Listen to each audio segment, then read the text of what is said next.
Support for the Alan L. Edwards Psychology Lecture Series is provided by the University of Washington Alumni Association.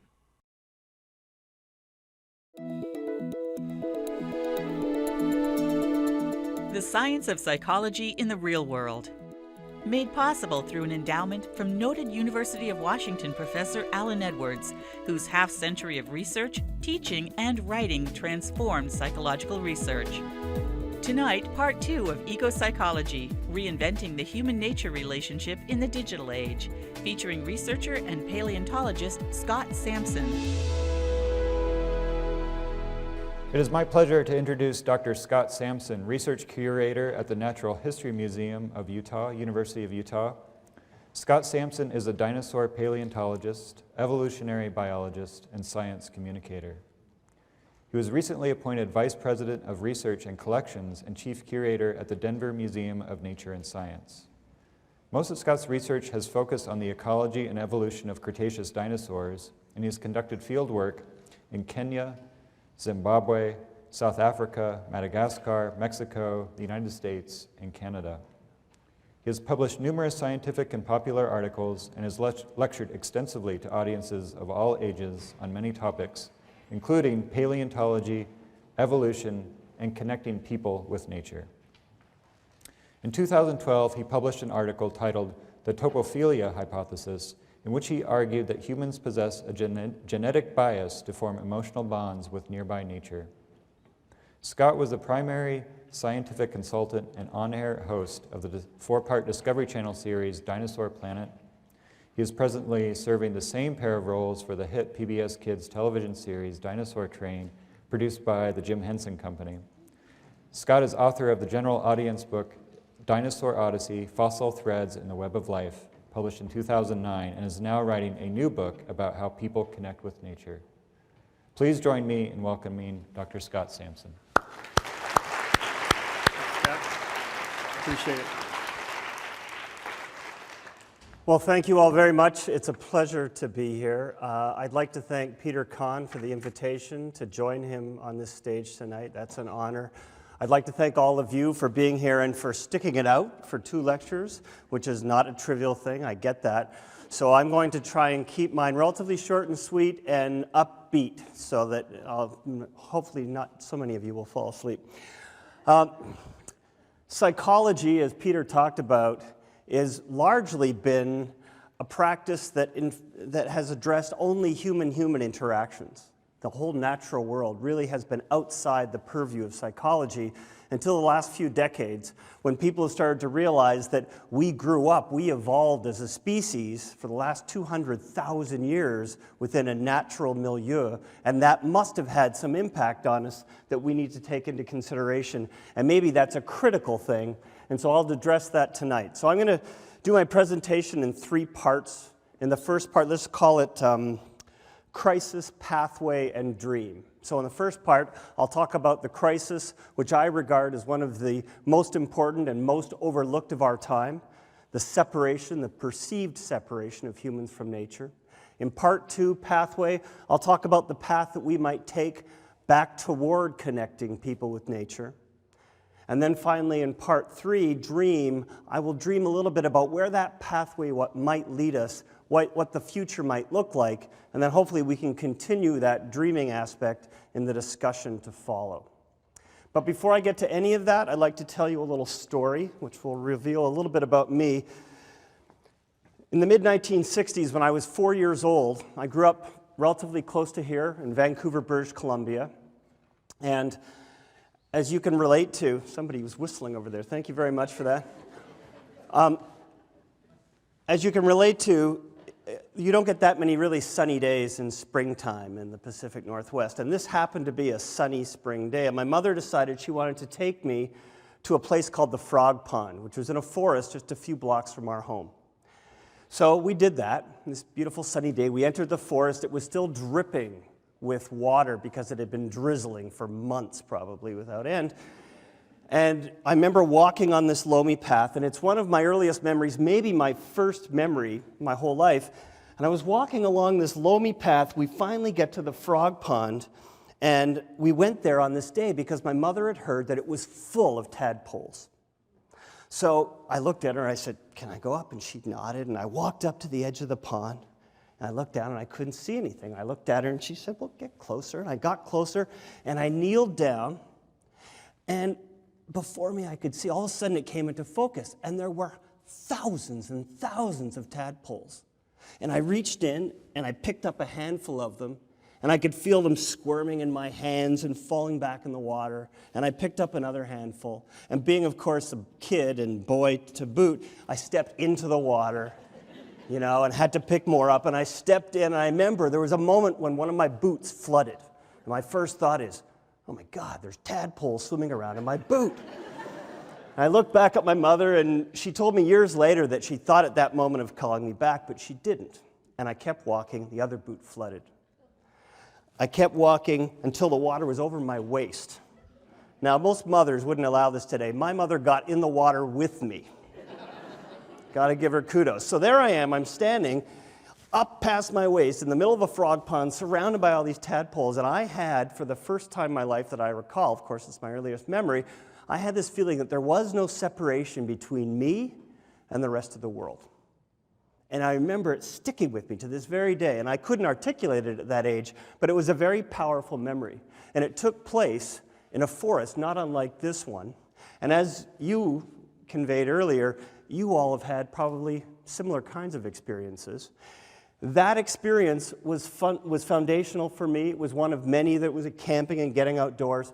Less than a year later, this photograph was taken of me hugging a stegosaurus, or at least a cement facsimile of a stegosaurus. I'm in this photograph wearing the same boots that I wore in that very frog pond. And I attribute my love of science, my love of dinosaurs, ancient life, modern life, to those early experiences out in nature. Now, the problem, of course, today is that children aren't getting those experiences. The statistics are astounding. You're aware of the trends, but you might not know of the statistics. The average child today spends 7 to 10 hours each day looking at screens. The average child spends on the order of 4 minutes outside playing each day. That's 90% less time outdoors than their parents had. So that's in a single generation, childhood has been literally transformed. Now, of course, this childhood indoor migration has been mediated in large part by corporations that drive what we see on screens.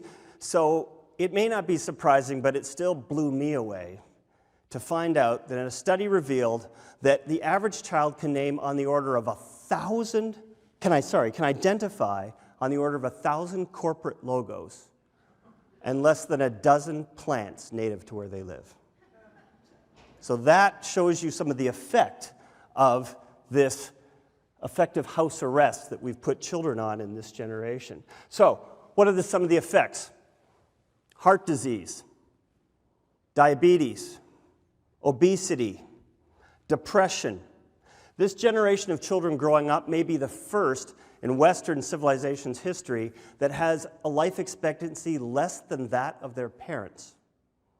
So literally, childhood has been completely reinvented. And it's not just children, of course, that are affected by this, but adults too, as evidenced by this New Yorker cover, that even when we get out of the city and we go on vacation, we still often don't experience nature. We're still often immersed in our technologies. And probably all of us, and I'll throw my hand up there too, sometimes when I'm in some beautiful place and I should be looking at it, I'm checking my email or doing something else. Another great statistic, the average person checks their email over 40 times a day. My God, that's amazing that we do that now, and it wasn't even around a few years ago.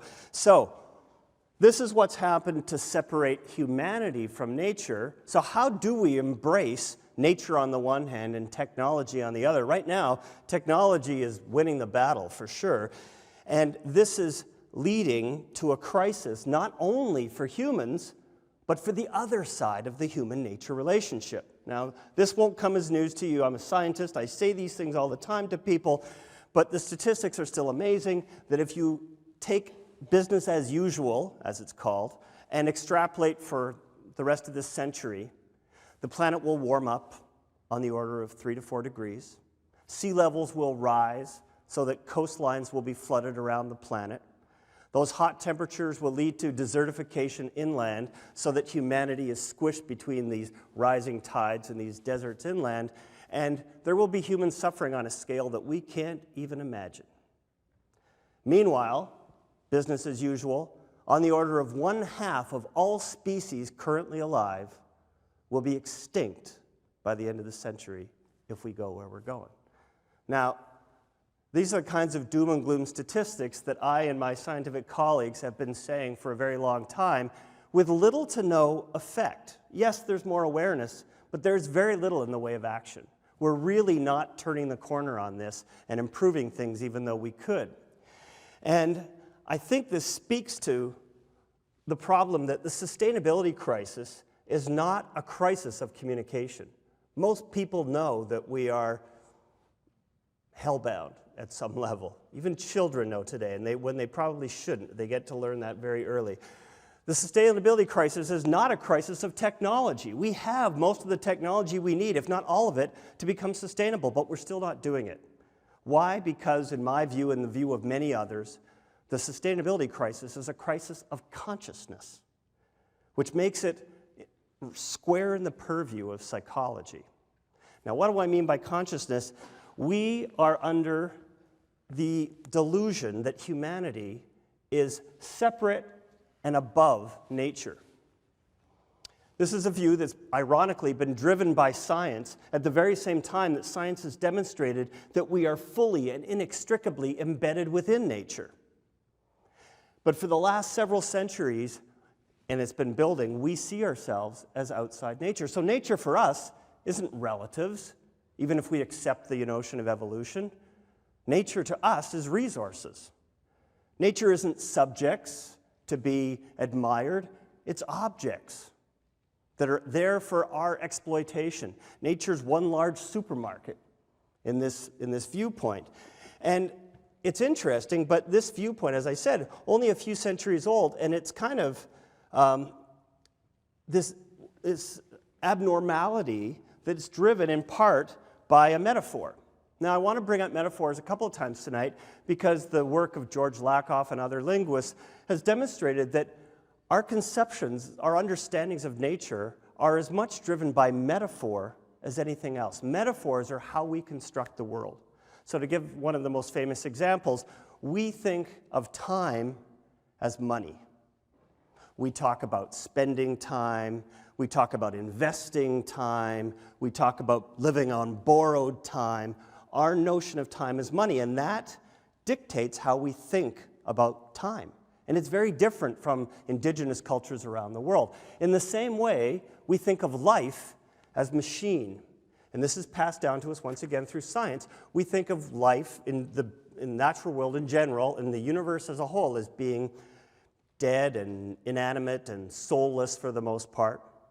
And this, of course, dictates why we interact with the natural world the way we do.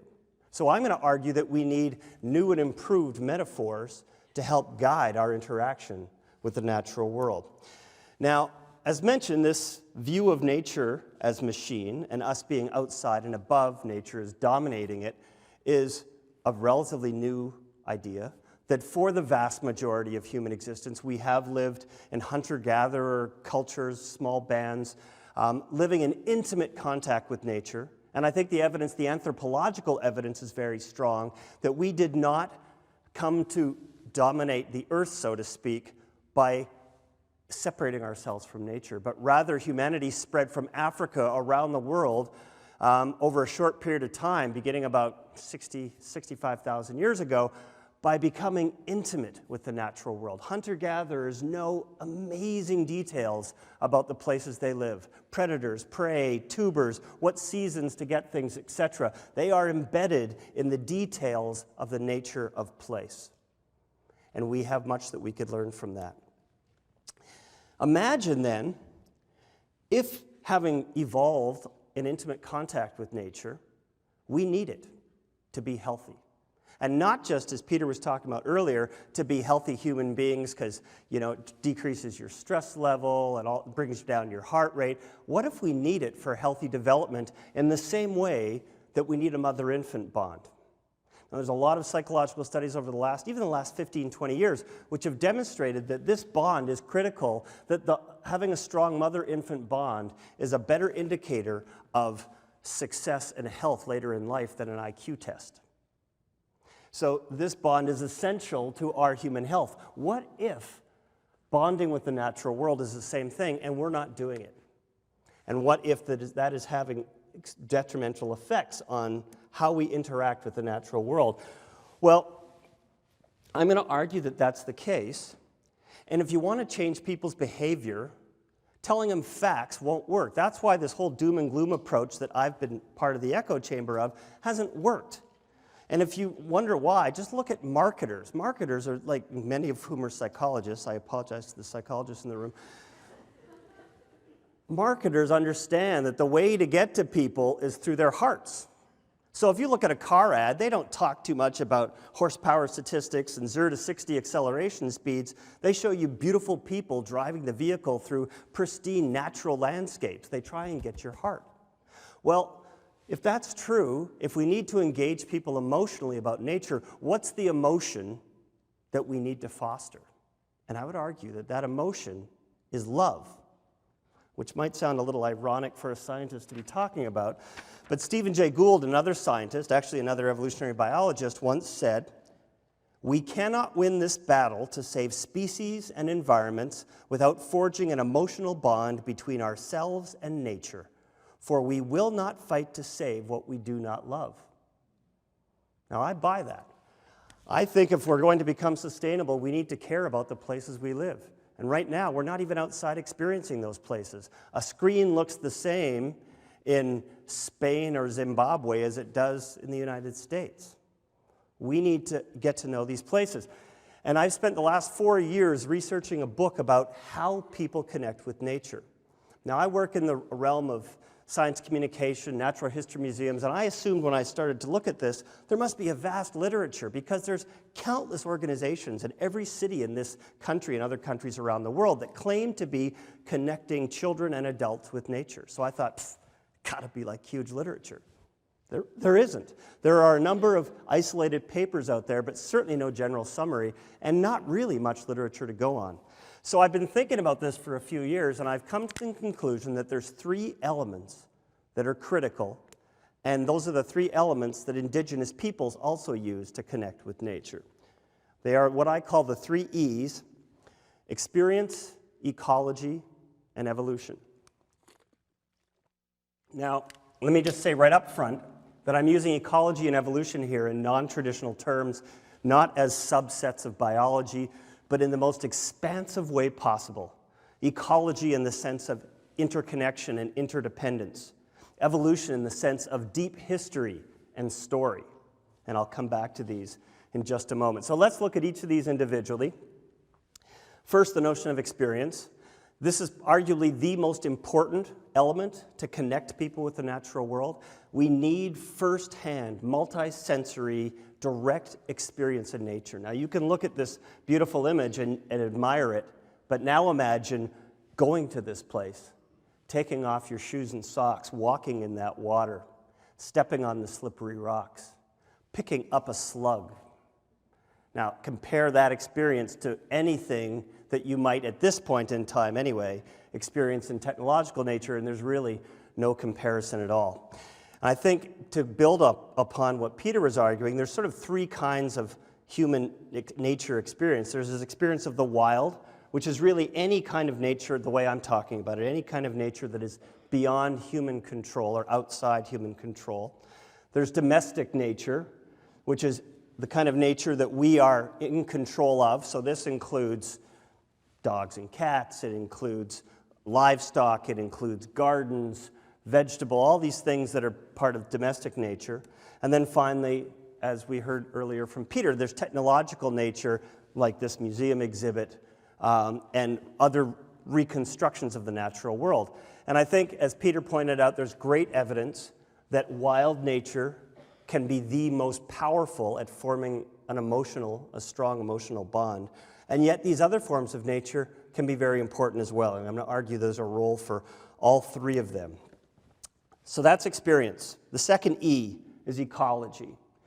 Once again, in that sense of connection. So imagine this owl living at the top of a food chain, which includes plants, which are capturing sunlight, herbivores eating those plants, carnivores eating those herbivores, and then owls perhaps eating the herbivores and the carnivores, the smaller ones.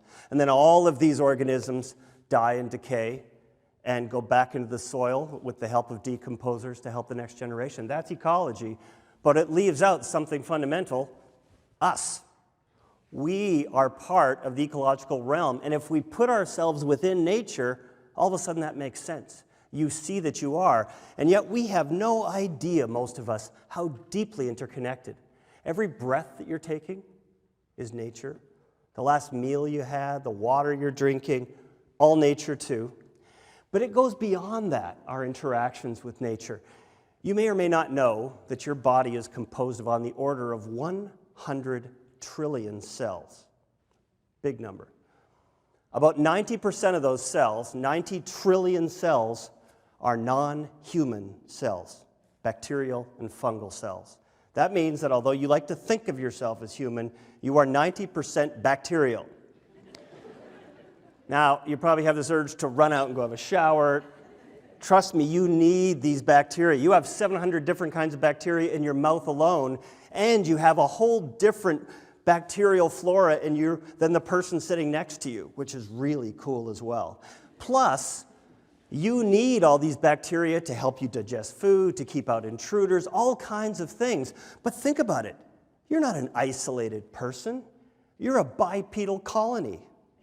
There are more living things on you than there are humans on Earth, than there are stars in the Milky Way galaxy.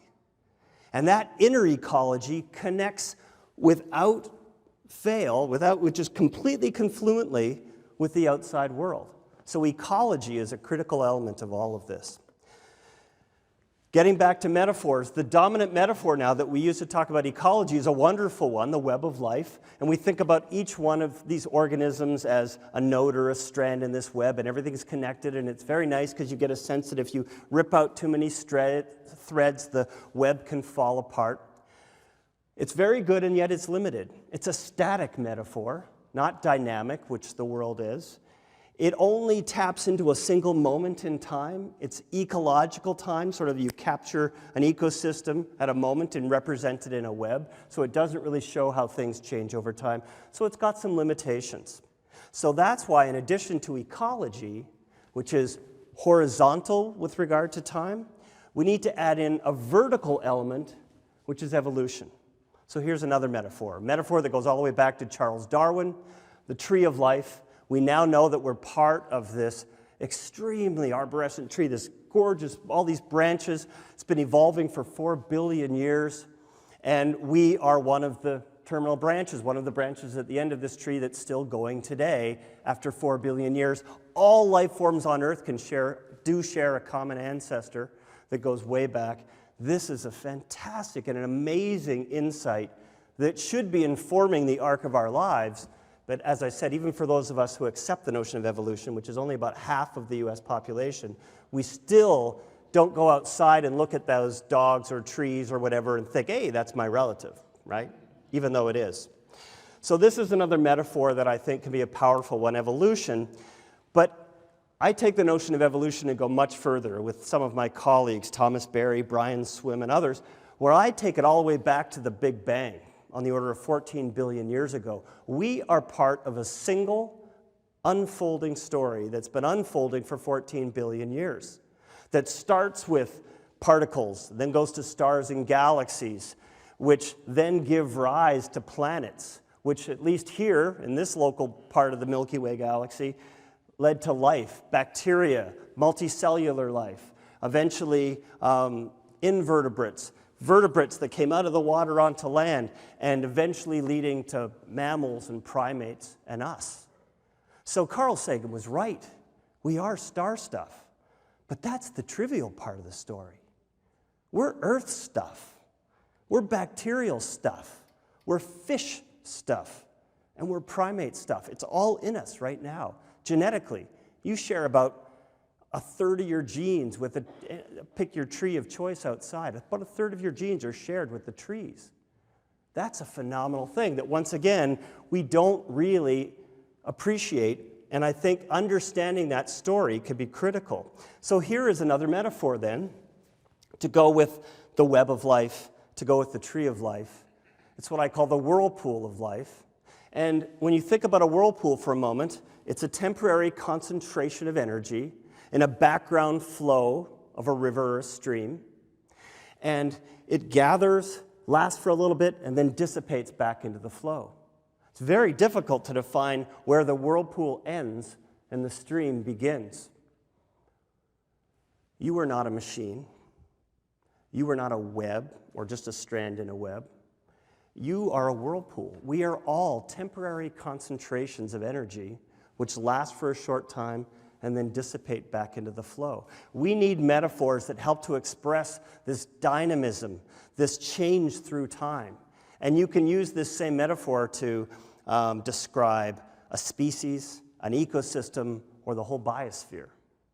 So in the same way the web of life has power, I think something like the whirlpool of life as another augmented metaphor are the kinds of things we need to help guide our thinking. Because remember, we understand the world through metaphors. And the whole machine thing isn't working anymore. So let me express my 3E model through scaffold. Now, the metaphor of a scaffold is overused in education. I'm going to use it a little differently, though. I'm going to say those vertical bars on the scaffold are time. The horizontal bars are space. And if we do that, that means the horizontal bars represent ecology, a single moment in time, and the vertical bars represent evolution. And places where the vertical and horizontal bars cross represent places where you can have experiences. This model describes how we might learn about a place the best. And it's how hunter-gatherers have learned, so they don't just go and have an experience. That experience is augmented by adults who tell them about that place, how it works, who tell them stories of that place. We are arguably the only culture in human history that doesn't have a general cosmology. Yes, people who follow a major religion have a cosmology, a story that they follow. But many of us in Western culture don't anymore. And you could argue that our cosmology, if we have one, is consumerism. We need something that has a sense of history. And if you don't buy the whole notion of evolution happening over billions of years, at least have a story that roots you in your place. You can take that platform on the scaffold and go up and down through time. So let's say it represents the present day. You could go up and go into the future, or take it down and go back into the past. So let me show you what I mean by this, because I think the most powerful forms of learning and connecting with place combine this experience and this understanding. So I'm going to argue that you're all flat earthers. Okay? If I talk to you if I show you this picture and ask you what it is, you're going to say it's a sunset or sunrise, okay? And if I say, no, it's not, you're going to go, yeah, I know. Sun doesn't really rise or set, it's the earth turning. But the point is, in your head you know that, but in your heart, you're flat earthers. You think of that as up. It isn't. We're sitting on the side of a planet that's spinning. That's not up. That sun does not rise or set. It is eclipsed every day by the sun. So I invite you to go out and do this. I invite you to go out and watch the sunset one day. Take a kid with you, because the kid will get it way faster than you. Sit down, and as the sun's setting, it's great if you've got the moon up there or another planet as it's going. Think about the fact that we are one of a gaggle of planets that's circling this star. It's 63,000 miles an hour. And that sun, as it's going down, think about the fact that it's not really going down. It's actually you sitting on the side of this giant behemoth of a planet that's moving up and eclipses the sun. And if you do that, once again, the kid will get it first, but after the kid, you'll have this moment where you go, whoa. It's like a vertigo thing. And for the first time in your life, you will be a true earthling, understanding what it's like to be on a planet in a big solar system. That is experiential learning, where you're taking the notion of being outside an experience and you're mixing it with an understanding, which is very difficult, because let's face it, Science is tough. The major concepts of science, like evolution and the fact that we aren't the center of the universe, that we're going 63,000 miles an hour around a star, those are tough concepts. But we can have experiences of them. Let me give you another one that takes time into consideration. Most of you probably don't think about the fact that 15,000 years ago there were mammoths and mastodons around here, saber-toothed cats. This place was like the Serengeti on steroids. We don't think about it that way anymore because we humans tend to decimate big animals wherever we go. We certainly did it in North America. But you can still have an experience of things like this. Just a few months ago, this is my daughter Jade, and I took her to this place. She's touching a rock, and she's touching a very special rock. And I'd heard about this rock. It's in Sonoma Coast State Park in the coast of Northern California. And it's a place where the rocks were polished. And a guy looked at these and he said, if you look closely, the rocks are all polished. And he came to the conclusion that they were caused by a mammoth rubbing on them. And the polish goes 14 feet in the air. It's only on vertical faces, not on the side of the rock that an elephant couldn't get to. And I thought, I'm a paleontologist. I'm going to go and look at this thing. I don't buy this. So I went there. I walked away going, it has to be. There's nothing else it could be. So I was talking to Jade about this, and I take her here, and I'm saying, okay, you get to touch that place that a mammoth rubbed against, probably hundreds of mammoths rubbed against thousands of years ago. And she still talks about it. So here's this opportunity, once again, to combine a direct experience with understanding that expands your connection with a place. And every time we go anywhere near there, she wants to go back and touch the same rock.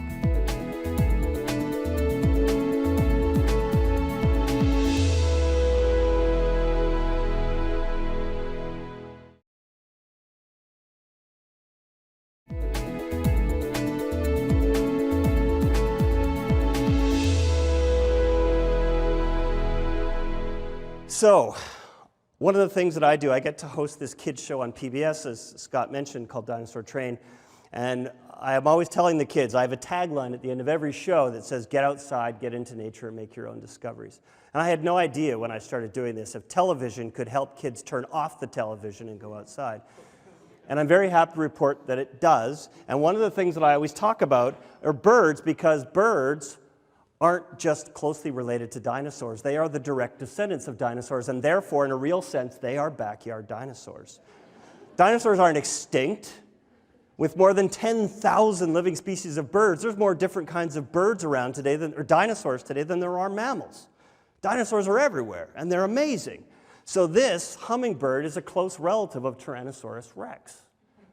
So kids, I'm always telling them, you don't need to go and get a PhD and travel to some far-off land and live in a tent and get bitten by mosquitoes and hang out with people you don't like for months on end to find dinosaurs. All you need to do is step outside the front door. They're right out there waiting for you. And it's amazing. Kids are now doing this and recognizing, getting this connection to deep time just through local birds. And you can do that in your backyard. So Peter was talking about the notion of wild. Wild, it turns out, is also a developmental phenomenon. That you take a kid and put him in a backyard with some bushes and rocks and maybe a little bit of water and some sticks, that's plenty. Well, that can be a wild experience for a preschooler. Once kids get into middle school, that's not enough. But walking up a stream that's lined with trees, that can be an amazingly wild experience that has an emotional impact, especially if it's repeated again and again. It can't just be once in a while, once a month, whatever. It has to be a regular experience to have that emotional impact. And then when children get to be teenagers, this isn't wild enough. They go, yeah, I know there's houses just beyond there. And that's when you need to take people out and have wilderness experiences sometimes, which isn't something that happens enough these days, but could. And it is. There's some groups that take, in particular, teenagers out into such places, and they have transformational kinds of experiences.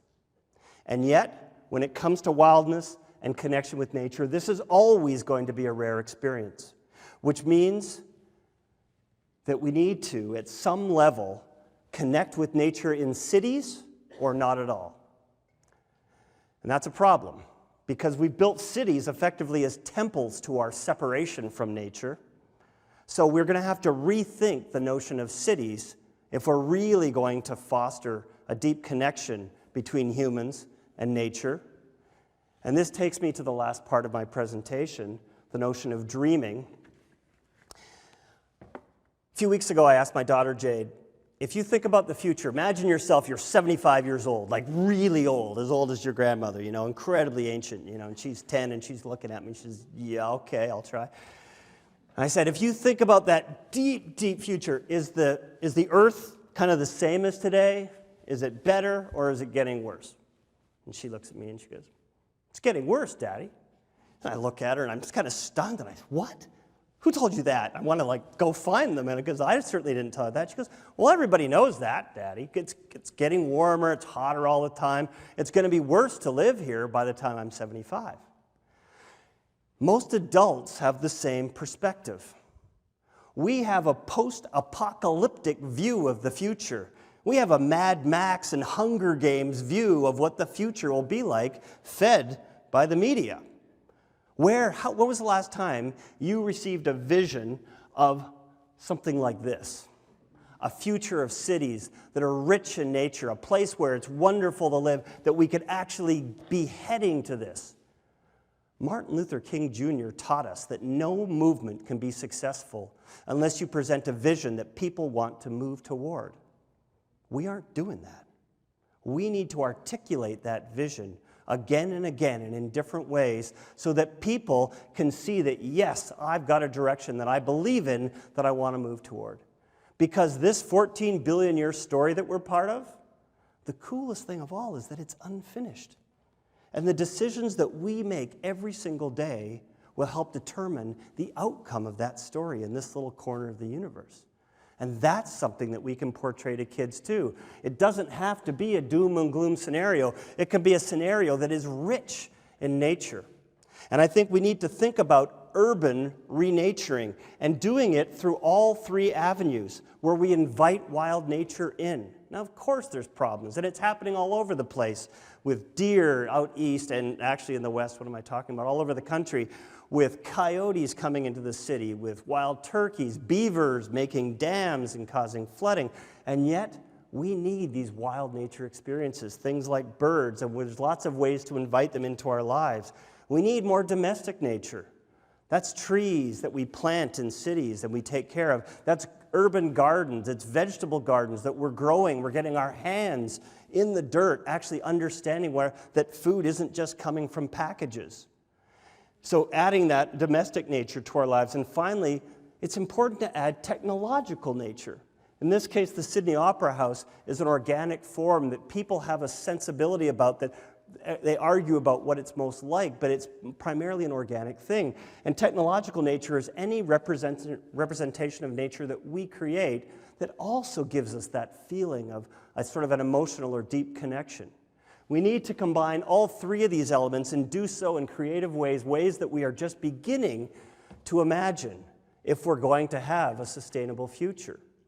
So the sustainability crisis is less about new technologies and more about how we think about the world. And we're going to need to renature the places that we live, that is, rewild the places we live, before we can rewild our minds. Because you need to have that everyday experience, preferably throughout your life, if you're going to make that deep connection. So let me finish up here and just say that these three elements, experience, ecology in the sense of interconnection, evolution in the sense of story, all three of those, I think, are critical. And that if you talk to people, there's all kinds of psychological studies where we've interviewed people who express a deep connection to nature, whether they're from Western culture or indigenous culture, and it turns out they have a lot of these things in common. Most importantly, they had abundant experience in wild or semi-wild places as kids, and often they had an adult mentor who didn't have to know about it, but respected it and showed nature to them. So if you have kids in your life, what can you do? Get them outside.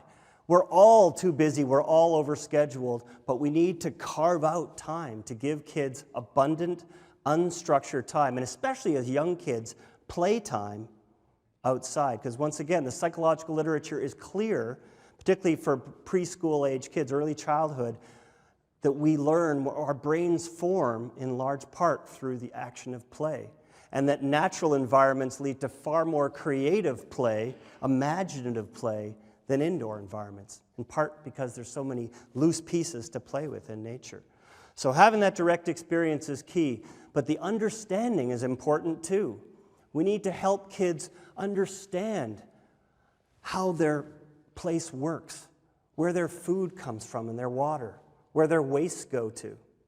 And then in addition, we need to tell them stories of place, not just stories of places that are far away. Why are we teaching kids about Brazilian rainforests before they know the first thing about the forests that are in their own neighborhood? So those three elements I'm going to argue are key, and these new metaphors that I put forth are key. And I think this whole thing can be wrapped up in a beautiful quote from Marcel Proust, the French novelist, who said that the real voyage of discovery is not in seeking new landscapes, but in seeing the world with new eyes.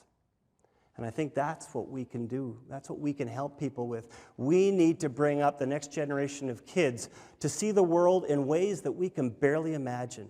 We need to have them stand on our shoulders and see distant horizons that at this point we're virtually blind to. And it's all out there. It's in our DNA to form those strong connections. So, for all those kids in your life, do that. Get them outside. For if you have kids in school or relatives in school, talk to the teachers. See if they're teaching them about the nature of place and the stories that can help ground them in those places, because those are key as well. All right, I am going to wrap it up there, and I wanted to leave time for questions because I know that typically folks have a lot of things to say. So thank you all very, very much for hanging in there and listening.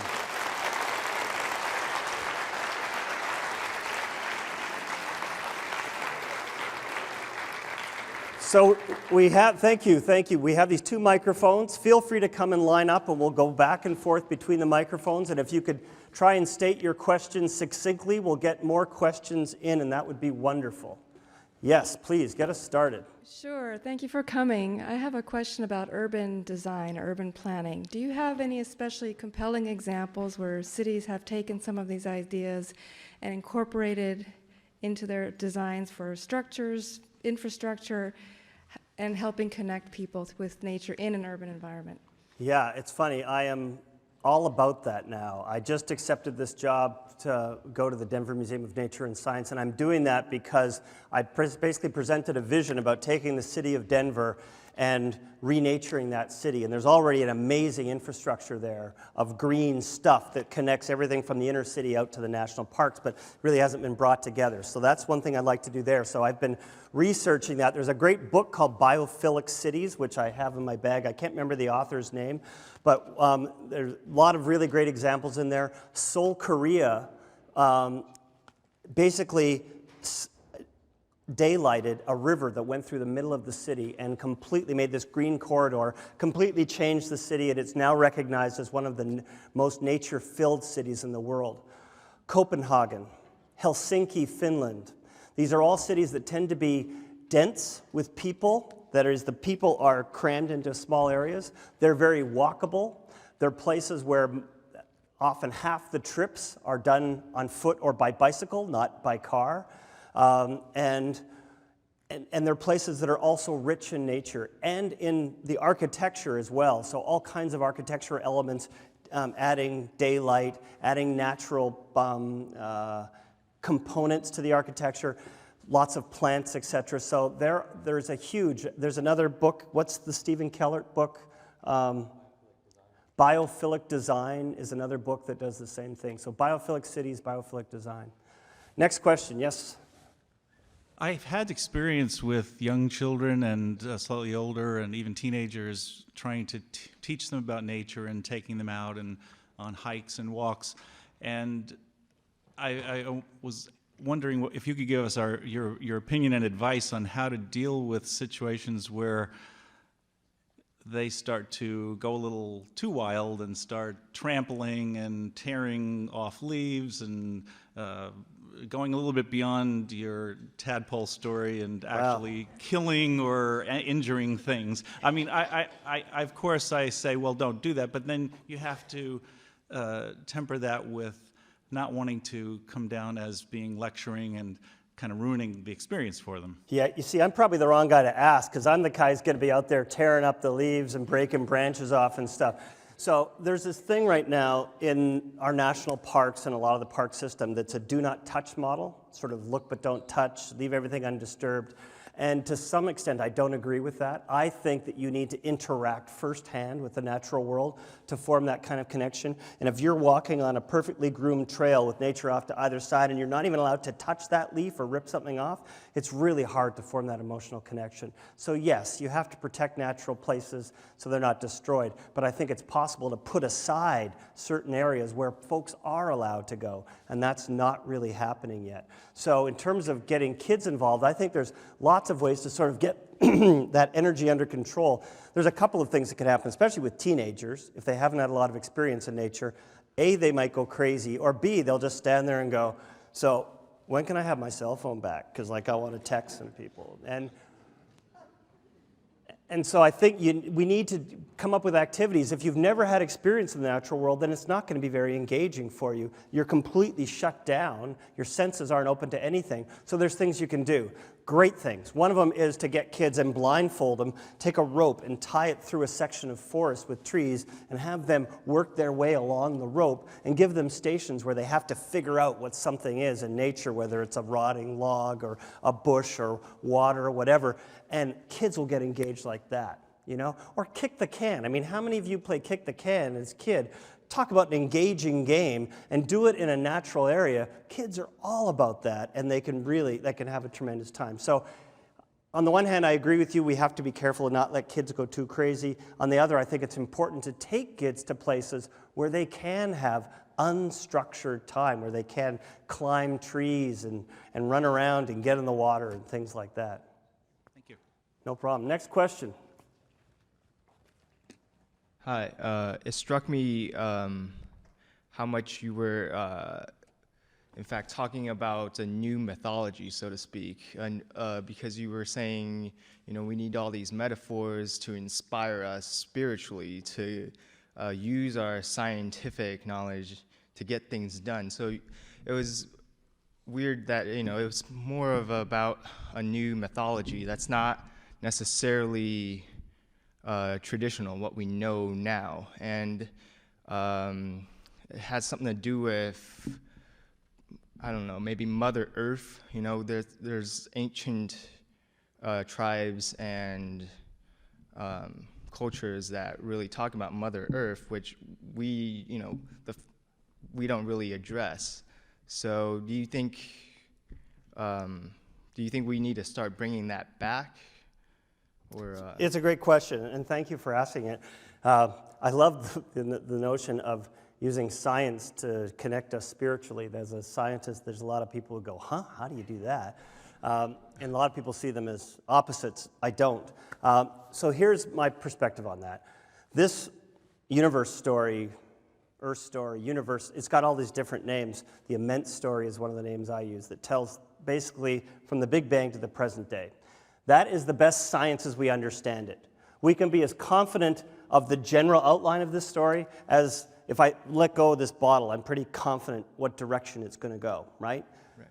We have that level of confidence in the general structure of the universe story. Yes, there's elements of timing and things like that that are going to always be changing. That's the nature of science. But the general elements are there. And yet the universe story is not a cosmology. It's not a spirituality or religion. The great thing about this story is that it can be molded to fit the vast majority of spiritual traditions that exist on the planet. The only exceptions are young earth traditions, fundamentalist traditions, etc., that can't abide by humans coming from anything but a creator. But it doesn't even exclude a creator, because the creator could have got the whole thing started and been involved with the unfolding of it. Scientists don't know that. We can't speak to that. But having this story as the basis could inform the arc of our lives in ways that we've just begun to plumb. Now, what about those people who say, I am not going to accept the idea of evolution? So what are they going to do? And my response to that is, everybody gets to believe what they want to believe. I'm not going to tell anybody what to believe. I'm going to present the science as we best understand it, and everyone gets to come up with their own beliefs. All that I ask is, if you're not going to accept the notion of evolutionary change in an evolving universe, think about how your cosmology, whatever it might be, could be grounded in a deeper sense of place, so that the people that live there, that follow that tradition, will feel a deeper meaning to that place. And it turns out that there's fundamentalist Christians in the southern part of this country that have created groups called Creation Care. And some of them are young earth creationists who are saying, listen, this earth is God's creation the same as we are, and we need to take care of it. I applaud that. So I'm not saying that everybody needs to go with the scientific view. The problem is that most people today have no view at all in Western culture, and we need to be grounded somehow, and this story can help. So thank you very much for that. Thank you. Yes, thank you. Hi. So personal experience aside, what are the top 3 ways that you would recommend individuals to do to connect with and protect nature? The top 3 ways that I would recommend for people to connect with and protect nature. From an individual level. Are we talking about kids or grown-ups? Both. I'd like to hear both, actually. You want to throw religion in there as well? Or? No, thanks. So I think with kids, the most important thing, the sense of geography changes as kids grow up. So don't start too big too fast. Start in the backyard. Start in the couple of houses around where you live. Get kids spending plenty of time outside playing in nature. Give them the elements to play with. Think about asking the school to create a school garden and to add natural playgrounds, which are this great trend where you put wild elements out for kids to play in, and they have this amazingly creative play. Those natural playgrounds also extend into middle childhood and offer great opportunities for kids through middle childhood. But it's more important at that stage to get kids out having experiences a little further from home. As I said, walking a stream, going to a beach can be really important for kids in middle childhood, having those semi-wild experiences, once again, with as little structure as possible often, so that they can come up with things they want to do, and they have time for contemplation. We've lost our time for contemplation in this culture. We're all going 100 miles an hour. And then with teenagers then get to that point where the most important thing is social life, right? Connecting with people. So what if we allow them to connect with other kids in nature? So that's one way to do it. You get them out, and it's not just going out into wilderness. It's doing service learning projects, reclaiming a stream, growing a garden, where they have their hands, they're interacting with nature, and they're doing it with friends. So that's like a developmental trajectory that I think that I would say would work. And then with grown-ups, it's just a matter of spending enough time. Turn off the technology sometimes. The technology is wonderful. I'm saying we need to embrace that too, not go back to some hunter-gatherer existence, but we need to turn it off and learn to experience it. There's a great book that I would recommend called What the Robin Knows, and the author is John Young, Jon, his first name. And he talks about doing what hunter-gatherers did, where you learn what the nature language is, the bird languages in your own neighborhood. So you start to understand the birds and what they're saying, and it turns out the birds have a lot to say that you never knew, that they have this baseline behavior of talking to each other and singing and trying to attract each other. But if there's predators around, they have alarm calls, and you can hear those alarm calls and know that a predator's coming even before you see it. And this is exactly what hunter-gatherers have done for tens of thousands of years, to find food and to prevent becoming food themselves. And yet, it's happening all around us. It's wild nature every day in our backyards, courtyards, schoolyards, but we're not paying attention to it. So one great practice that you can do with kids is start what's called a sit spot practice, where you pick a place, preferably close to your front door, so you'll go there often. Go there as many days as you can and sit there for at least 30 minutes and just listen and look and take notes on what you see. And what will happen is, within a week, you'll start to understand who your local animal neighbors are, what they're doing, why. You'll start to see their patterns. They don't act randomly. They don't want to become food, and they are doing all kinds of things to live their lives, get fed, have mates, and prevent being eaten. And having that sit spot practice locally, very close to where you live, allows you and the kid to connect with local nature in really meaningful ways. So I know that wasn't exactly a top 3, and I apologize for that, but you asked a tough question. So thank you very much for that. Yes, over here on the other side. Aquaculture. Aquaculture. How helpful do you think aquaculture on individual levels, like backyard aquaculture, can be in Did you say understanding... aqua or agri? Aqua. Right. In understanding ecology and connecting in like a small way, like a full ecological circle? Yeah, I think there's all kinds of ways. I think aquaculture is good, vegetable gardens are good. Anything that gets the kid interacting with domestic nature in the backyard will also attract wild nature. So, and kids will start to see that what they're doing is part of a larger ecosystem. That if they have a garden, aquaculture or otherwise, that insects are gonna be there. That animals that eat insects are gonna come. And so they'll start to see these things if they're paying attention. So I think anything that helps kids have those direct experiences is really great, including aquaculture. So thank you. Well, let's thank Dr. Scott Sampson again.